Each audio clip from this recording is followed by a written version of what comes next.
a lovely little figure here. Let's see if I can get my camera there. You should be able to see it pretty good against my skin.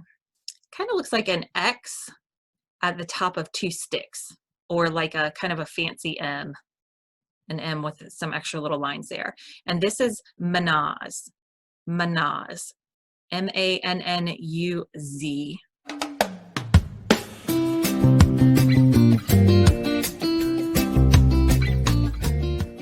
Mannuz. And this one, the word that we can translate that over to is female. Female. And I love it whenever the feminine comes through, and I am fully believing that she is what is needed in this upcoming month for sure. So what does Mannuz represent beyond female? So what this represents, really, it's a symbolism for humanity and mankind, for our interconnectedness. It represents social order. It represents the self, but not just the self as an individual, the self as the self affects the whole and is affected by the whole. So this is a representative of intelligence, of collective potential.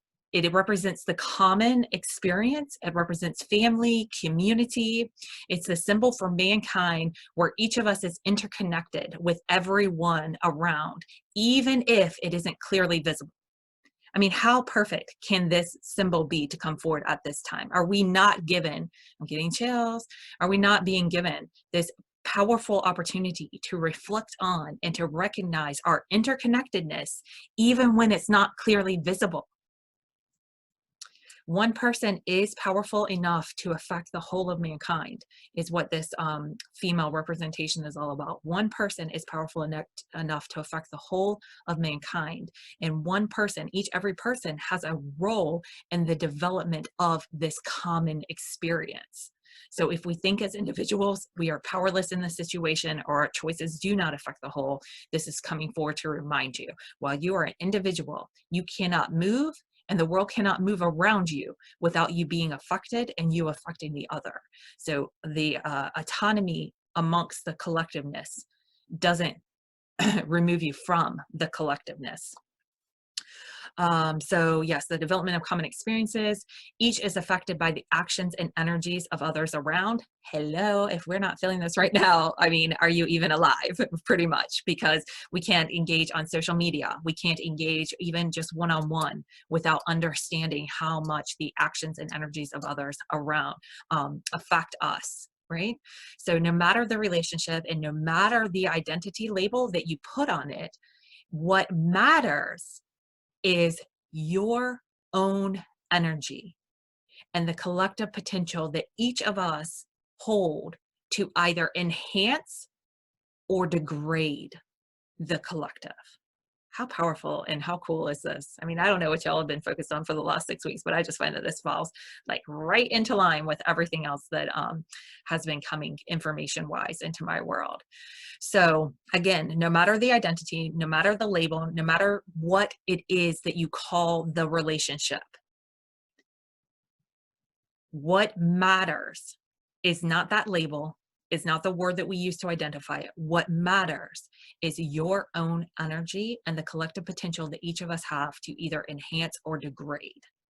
So the self is strong and powerful, but it isn't alone in the world. This is about understanding that a separate experience, while connected, that we're each having a separate experience while connected to the whole, which influences our personal choices and our outcomes. So this is all about social bonds and relationships that are directly affected by our own attitude and the energy that you share with others. So adopting that philosophy of harm none, this is what this symbol is all about. This is a reminder to adopt a philosophy of harm none, including yourself, and to love and support those around you, but don't forget about yourself. And this is the key to the harmonious relationships and bringing them about in our physical reality.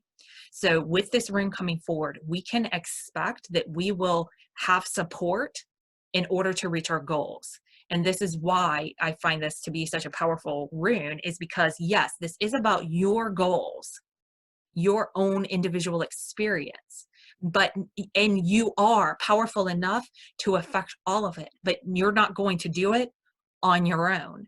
And for us that are engaged in this conversation, I feel that we typically are used to doing things on our own. We're used to carrying more than our load. We're used to kind of figuring out the way on our own. And where this is stepping forward and saying, yes, you are mighty, you are powerful, you can move mountains. However, you do not move mountains alone. And you will have all the support that you need in order to make that shift. So it's not for us to sit back and wait. It's for us to show up every day expecting that help, expecting that support. And as you show up in that space of expectancy, as you're committing to harming no one, including yourself, and love and supporting those around you while maintaining your own individual truth and experience, in that space, you may find new information, new awareness, and it's going to be through that cooperation or through that partnership that that next shift is had, that that next fullness is arrived to. And what you give to others comes back to you.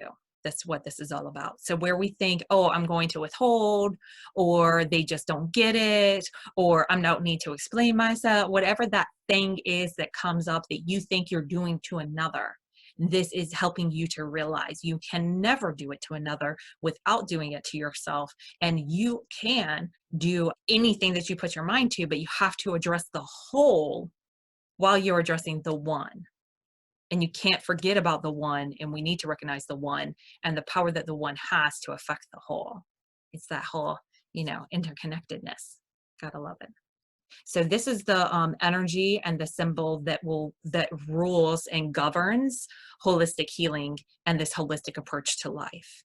I think it's very cool to come forward and to make itself known at this time, because hello, how much more of a awareness can we gain that we are part of this collective experience, and that what one person does can affect everybody.